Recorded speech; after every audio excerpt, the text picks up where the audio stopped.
Спорт денсаулық кепілі. Әсіресе тіршілік көзі саналатын судың пайдасы орасан зор. Жүзу барлық дене бұлшық еттерін іске қосып, қан айналымды жақсартады, өкпе мен жүректің жұмысына оң әсер етеді.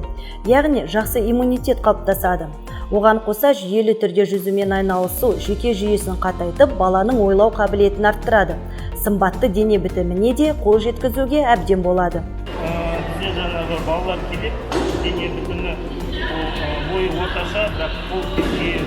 Олар допустим жүзе бастайды. Бір жылда бойы 3-4 сантиметрге өсіп, жаңағы артық салмағының өзі азаяды, бойына қолдарын созып жүзгені арқылы бойы жаңағы омыртқалардың арасында бәрі созылып, жаңағы ең бірінің қатты созылса, сол бірінің бойлары да жаңағы өседі.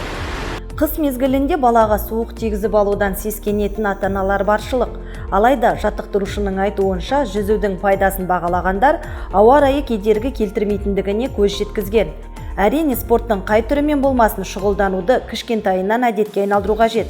Дегенмен баланың болмысы мен мүмкіндігіне де көңіл бөлген абзал. Циклдік спортқа дейін ба, немесе ациклический спорт жаңағы көп нәрсені бір ретпен қайталай беруді жақсы көрмейтін балалар. Олар жаңағы шахматист, жаңағы күрес, бокс дегенді жақсы көретін балалар, олар жаңағы кішкене жүзуді баяу үйренеді. Ал енді циклдік спортты жақсы көретін жүзу, жүгіру, көп отжимание жасайды, сосын жаңағы шаңғы тебеді, сондайға дейін болса, бала ол жаңағы жүзу бізде циклдік спортқа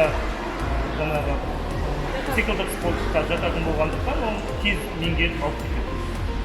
Қазіргі уақытта балалардың барлығы дерлік ұялы телефонға тынымсыз телміретіндері құпия емес, ал спорт тек шынықтырып қана қоймай, тәрбиеде де үлкен рөл атқарады.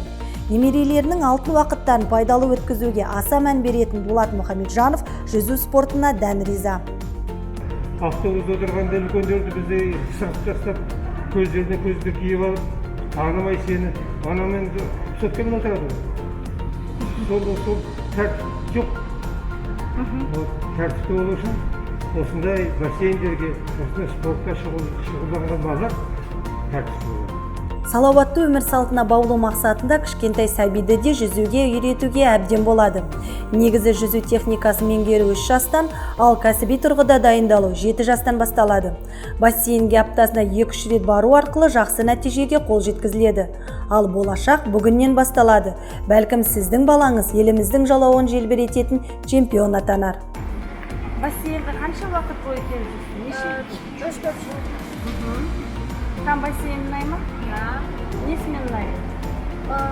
Оның денсаулыққа көмегімен және оның қызықтыруынан. Қанша уақытта үйрендіңіз? 1 жылда. Я хожу на плавание 1 месяц. Мне тут очень нравится. Мы тут учимся плавать. У меня тут много друзей. Мен мында жақсы көрем жүзуге. Мында 1 жыл жүздім. Мында жолдастарымды тапқаным.